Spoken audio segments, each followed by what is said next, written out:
Welcome to my channel. আমি সোমনাথদার coaching centre থেকে তোমাদের সবাইকে স্বাগত। আজ আমি তোমাদের পশ্চিমবঙ্গ মধ্যশিক্ষা পর্ষদ থেকে ক্লাস 8-এর ইংলিশের পার্ট 2 এর যে প্রশ্ন দিয়েছে তার উত্তর নিয়ে আমি আলোচনা করছি। তোমরা ভিডিওটি পুরোটা দেখো। Part 2 model activity task English class 8। তা একটা এখানে প্যাসেজ দিয়েছে, যে প্যাসেজ আমাদের পাঠ্য বই অর্থাৎ সিন থেকে এখানে তুলে দেওয়া হয়েছে।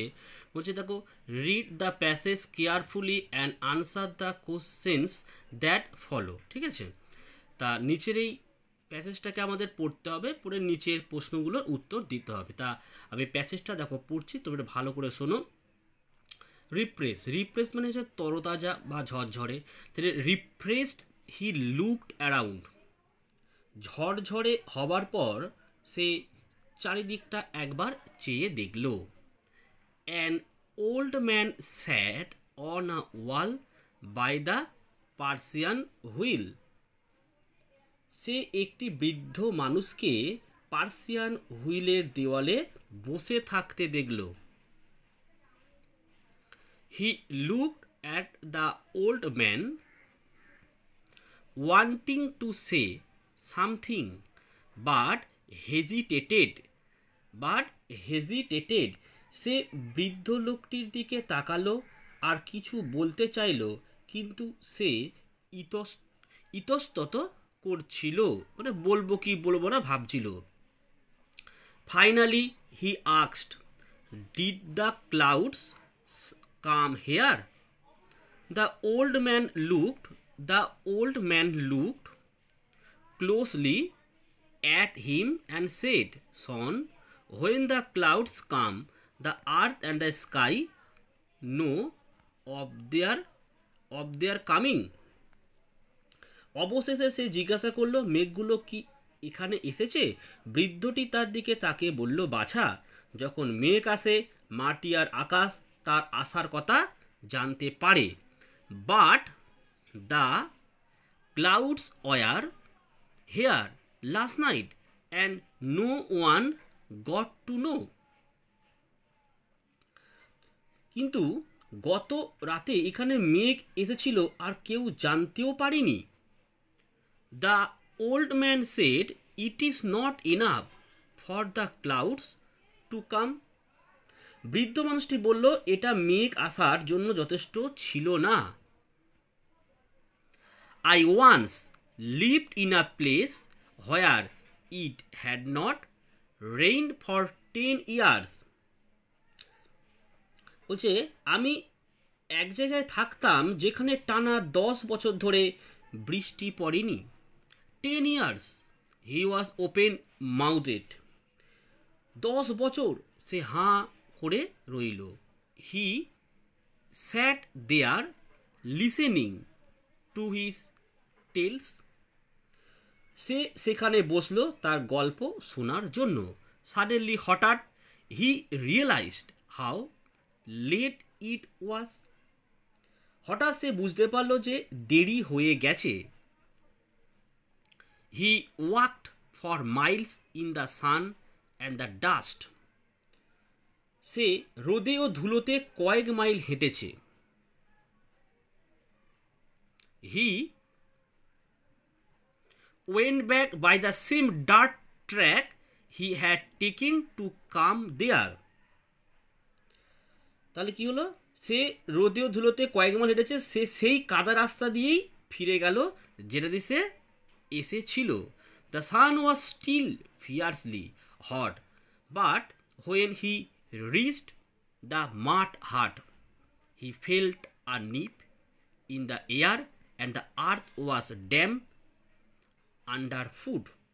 সূর্য তখনও প্রখরভাবে জ্বলছিল, কিন্তু যখন সে মাটির চালাঘরে পৌঁছলো, ঠান্ডা বাতাস অনুভূতি হলো আর পায়ের তলায় স্যাঁতস্যাঁতে মাটি স্পর্শ পেল।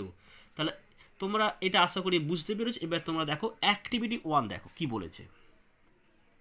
দেখো অ্যাক্টিভিটি 1 বলছে, write 2 for the true sentence and F for false sentence. Quito supporting phrase sentence for your answer. দেখো বলছি যদি ট্রু হয় ট্রু লিখতে হবে, ফলস হলে ফলস লিখতে হবে এবং সাপোর্টিং স্টেটমেন্ট লিখতে হবে।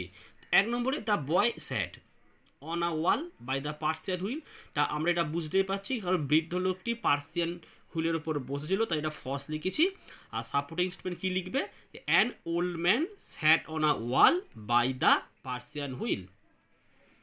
আচ্ছা 2 নম্বর দেখে নাও, according to the boy everybody got to know that the clouds were there last night.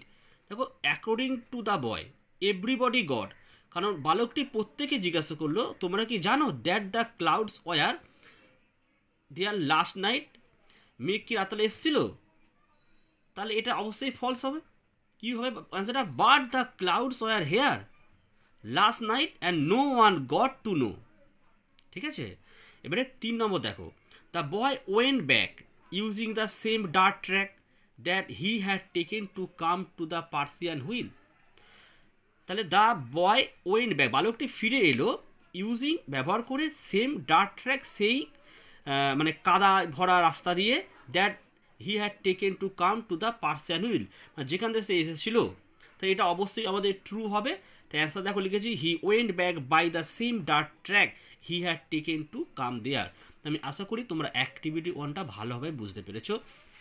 তা অ্যাক্টিভিটি 2 দেখে না বলছে fill in the blanks with suitable words from the list given below. এখানে দেখো লিস্টে 3খানা আমাদের ওয়ার্ড দিয়েছে, শূন্যস্থানে বসাতে হবে। In the last summer vacation I went on a trekking with my parents. On the way heavy snowfall started. We spent some anxious হবে, উদ্বিগ্ন হয়ে পড়েছিল। Moment under a tree. Hour guide offer us hot coffee from is thermos flax. ঠিক আছে, তাহলে activity 2 তোমরা বুঝতে পেরেছো। অ্যাক্টিভিটি 3টা দেখে নাও তোমরা একটু কি বলছে, বলছে ইমাজিন, কল্পনা করো your self in an express train. তোমরা একটা এক্সপ্রেস ট্রেনে আছো, তুমি বা একটা এক্সপ্রেস ট্রেনে আছো, ইট ইজ মিড নাইট, তখন মধ্যরাত্রি। One of your co passenger, তোমার পাশের এক সহযাত্রী, হু ইজ ট্রাভেলিং অ্যালোন, যে একাই যাত্রা করছিল, suddenly has got high fever, তার প্রচণ্ড জ্বর হলো। Now write and about 80 words on what you should do at this moment. ওই মুমেন্টে তুমি কী করবে এটা জানিয়ে তুমি 80টা ওয়ার্ডে একটা প্যারাগ্রাফ রচনা করো।